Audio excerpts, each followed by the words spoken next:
ہاں جی بالکل، اسی لیے زیادہ تر جو ڈاکٹر ہیں اگر وہ یہ سسپیکٹ کرتے ہیں کہ وائرل انفیکشن ہے تو وہ اینٹی بایوٹک نہیں دیتے۔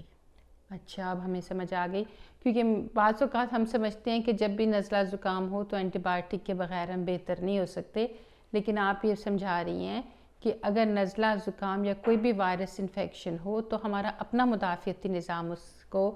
ڈیل کر لیتا ہے، لیکن اتنی دیر کے لیے تھوڑی سی جو ہے وہ بیماری آتی ہے۔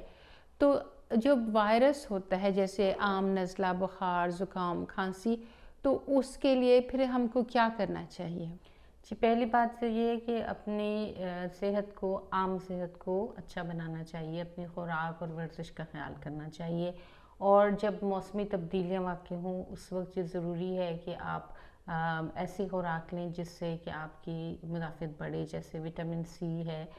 جیسے اسی طرح سے دوسری وٹامنس ہیں ان کا استعمال کیا جائے، تازہ سبزیاں اور پھل کھائے جائیں، اپنے آپ کو ڈی ہائیڈریٹ نہ کریں، پانی کا استعمال کریں وافر مقدار میں، ہائیجین کا خاص طور پہ خیال رکھیں، ہینڈ ہائیجین جسے کہتے ہیں، جیسے ہاتھ دھونا، اس کا خیال رکھیں۔ اگر آپ کے ارد گرد کوئی ایسے لوگ ہیں جن کو اس وقت انفیکشن ہے تو کوشش کرنی چاہیے کہ ان سے دور رہیں، اور اگر یہ ممکن نہیں ہے تو پھر آپ ماسک پہن سکتے ہیں یا دستانے پہن سکتے ہیں، یا اگر آپ ان کے قریب ہیں تو آپ اپنے ہاتھوں کو دھو کے اور پھر اس کے بعد جو ہے احتیاطی تدابیر اختیار کر لیں۔ ٹھیک ہے، کوئی دوائیاں ڈاکٹر صاحب ہم کھا سکتے ہیں اگر سر میں درد ہو یا جسم ٹوٹ رہا ہو جیسے کہ زکام میں ہوتا ہے؟ ہاں جی بالکل، اس میں آپ دوائیاں جو ہوتی ہیں جن کو ہم پین کلرز بھی کہتے ہیں جیسے پیراسیٹامول ہے، اس کا استعمال کر سکتی ہیں، اور وہ آپ کے سمٹمز کو جو ہے بہتر کر دیتی ہیں، اور جو یہ تکلیف ہوتی ہے سر درد ہونا، بخار کی کیفیت اور جسم کا ٹوٹنا، یہ اس سے بہتر ہو جاتا ہے۔ ڈاکٹر صاحب بعض اوقات کہا جاتا ہے کہ اگر ہم ایسی چیزیں کھائیں تو زکام نہیں ہوگا، یا اگر ہم جو ہے اورنج جوس پئیں تو زکام نہیں ہوگا، یا کارڈ لیور آئل کھائیں تو زکام نہیں ہوگا، تو اس میں کوئی سائنسی حقیقت ہے؟ ہاں جی، یہ اس قسم کی جو چیزیں ہوتی ہیں یہ آپ کے امیونٹی کو یا مدافعتی نظام کو مضبوط کرتی ہیں، بہتر کرتی ہیں، اور ان کے کھانے سے یقیناً آپ یہ امید ہوتی ہے کہ انفیکشن کا خطرہ کم ہو جاتا ہے۔ اگر ہمیں وائرس انفیکشن ہو جائے تو کیا کبھی وہ بگڑ بھی سکتا ہے؟ ہاں جی بالکل، اگر احتیاط نہ کی جائے اور آرام نہ کیا جائے، مناسب غذا نہ لی جائے، اپنے جسم کو پانی کی وافر مقدار نہ دی جائے تو اس سے یہ بگڑ سکتا ہے، اور اس کے کمپلیکیشنز بہت خطرناک بھی ہو سکتی ہیں۔ اس لیے ایسی صورت میں آرام کرنا اور مناسب خوراک کھانا بہت ضروری ہے۔ یہ تو آپ نے بہت کام کی بات بتائی ہے، اور تو اگر زکام، بخار، نزلہ ہو جائے تو پھر 2-3 دن کا آرام سے انسان جو ہے وہ واپس صحت مند ہو جاتا ہے، بجائے اس کے کہ کوشش کریں کہ کام کرنے کی کوشش کرتے رہیں اور پھر بعد میں بات بگڑ جائے۔ تو میں نے ڈاکٹر صاحبہ سنا ہے کہ بعض ملکوں میں جن میں برطانیہ بھی شامل ہے وہ ویکسینیشن دیتے ہیں لوگوں کو موسمی بخار کے لیے، اس کے بارے میں آپ ہمیں کچھ بتائیں گی؟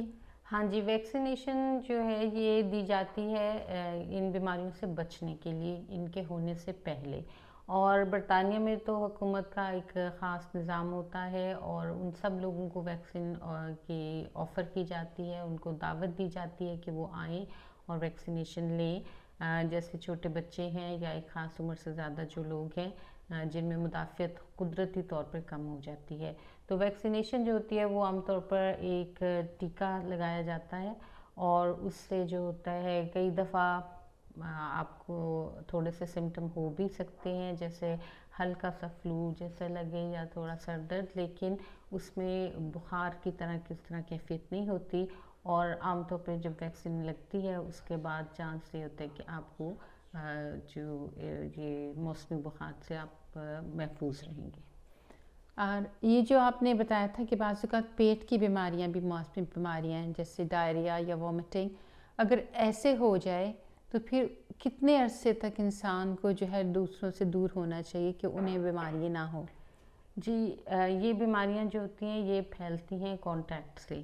جیسے ہاتھ لگانے سے یا جو چیزوں کو آپ نے ہاتھ لگایا ہو کوئی اور شخص ان کو لگائے تو اس کو یہ بیماری ہو سکتی ہے. اس لیے اس میں ضروری ہوتا ہے کہ ایسے مریضوں کو آئسولیٹ کیا جائے، یعنی وہ اپنے کمرے تک محدود رہیں اور اپنے لباس یا اپنی دوسری اشیاء جو ہیں گھر کے یا دوسرے افراد کے ساتھ نہ شیئر کریں جب تک کہ ان کے سمٹم پوری طرح سے ٹھیک نہ ہو جائیں. تو اس میں کچھ دن لگ جاتے ہیں، لیکن جب تک وہ مکمل طور پر صحت یاب نہ ہوں انہیں خود کو آئسولیٹ کرنا چاہیے. ہمارے ذہنوں میں کافی تازہ ہے کہ کرونا وائرس کی وبا پھیلی ہوئی تھی اور بڑی اس کی وجہ سے تکلیف تھی. کیا آج کل بھی کرونا وائرس ہو رہا ہے ڈاکٹر صاحبہ؟ ہاں جی، کرونا وائرس جو ہے وہ مکمل طور پہ ختم نہیں ہوا، لیکن اللہ تعالیٰ کے فضل سے اس زور سے انفیکشن نہیں ہوتا اور اتنی زیادہ کمپلیکیشنز اب نہیں ہو رہی. اب وہ اس کے بھی زیادہ تر سمٹمز جو ہیں وہ فلو کی طرح ہی ہوتے ہیں اور اس کے لیے بھی ریسٹ اور جو عام آپ تدابیر کرتے ہیں ان سے وہ بہتر ہو جاتا ہے. ڈاکٹر صاحبہ اگر انسان کو ہسپتال جانا ہو کیونکہ اس کی کوئی اپوائنٹمنٹ ہو یا آپریشن کی ڈیٹ آئی ہو اور پھر کچھ موسمی بخار میں مبتلا ہو جائے تو اس سلسلے میں کیا کرنا چاہیے؟ اس سلسلے میں پہلے تو آپ کو اپنے معالج کو اطلاع دینی چاہیے اور ان سے مشورہ کرنا چاہیے. اگر آپریشن ہے تو زیادہ تر کوشش یہ کی جاتی ہے کہ اگر آپ کی مدافعت کم ہے تو اور اگر آپریشن کینسل کرنے سے آپ کو نقصان نہیں ہوتا تو اس صورت میں آپریشن کینسل کر دیا جاتا ہے اور ایک نئی تاریخ دے دی جاتی ہے جس پہ وہ آپریشن کر دیا جائے. اسی طرح اپوائنٹمنٹ کے لیے بھی ڈاکٹر جو ہیں وہ آپ کو ایک نئی تاریخ دے دیں گے تاکہ اس تاریخ پہ جا کے آپ دیکھیں اور اس دوران میں آپ اپنے آپ کو مکمل ریکور ہو جائیں ان بیماریوں سے. ڈاکٹر صاحبہ اگر نزلہ، بخار، زکام یا کھانسی ہو جائے تو کیا جی پی کے پاس جانا ضروری ہوتا ہے؟ اگر تو نزلہ زکام 2 دن یا 3 دن کے بعد ٹھیک ہو جاتا ہے تو یہ ضروری نہیں ہے کہ جائیں، لیکن اگر 3 دن کے بعد بھی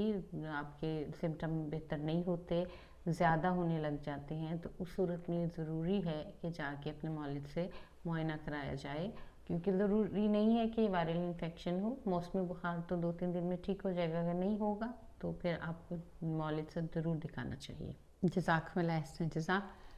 جزاکم اللہ احسن الجزا ناظرین کہ آپ نے ہمیں اپنا وقت دیا. آج ہم نے سیکھا کہ موسمی بیماریاں وقت کے موسم کے بدلنے کے ساتھ ہوتی ہیں. ان سے نزلہ، زکام، بخار، کھانسی، اجابت یا الٹیوں کی بیماری بھی ہو سکتی ہے. یہ چیزیں اپنے وقت کے ساتھ خود ہی ٹھیک ہو جاتی ہیں. ہمیں اس کے لیے صرف درد کی دوائیاں، ریہائیڈریشن یعنی وافر مقدار میں پانی پینے کی ضرورت ہے. عموماً ان بیماریوں کے لیے ہمیں جی پی کے پاس جانے کی ضرورت نہیں اور دوسروں کو ان بیماریوں سے بچانے کے لیے ہمیں کچھ احتیاطی تدابیر کرنی چاہیے. اللہ تعالیٰ آپ کے ساتھ ہو، آپ کو خیر سے رکھے. انشاءاللہ الفضل ہیلتھ پوڈ کاسٹ کی اگلی قسط کے ساتھ پھر حاضر ہوں گے. فی امان اللہ. السلام علیکم ورحمۃ اللہ وبرکاتہ. تو آپ ہمیں بتائیے گا کہ ہوتا کیا ہے اس وقت جب آپریشن کے لیے مریض کو ہم چھوڑ کے گھر چلے جاتے ہیں واپس؟ ڈاکٹر صاحبہ میں نے دیکھا ہے کہ جب مریضوں کو ہم بعض اوقات آپریشن بتاتے ہیں تو وہ کہتے ہیں ہمیں بے ہوشی سے بہت ڈر لگتا ہے. تو کیا یہ ایک عام بات ہے بے ہوشی سے ڈر لگنا؟ اس وقت جو ہوتے ہیں انیستھیزیا کے ڈاکٹر ان کو ایک انجیکشن دیتے ہیں، ایک کینولا لگا کے، اور ان کو انجیکشن کہاں پہ دیتے ہیں؟ عام طور پر ان کے ہاتھ کے اوپر لگایا جاتا ہے اور پھر ان کو دوائیاں دی جاتی ہیں جس سے کہ وہ سو جاتے ہیں. عام طور پر کوشش یہ کی جاتی ہے کہ مریض کو کوئی درد نہ ہو اور درد کا ٹیکا لگایا جاتا ہے، اور اگر ان کے گلے میں کوئی ٹیوب ڈالنی ہو جس سے کہ ان کے سانس کو کنٹرول کیا جاتا ہے وہ ڈالی جاتی ہے، لیکن مریض کو اس چیز کا احساس نہیں ہوتا.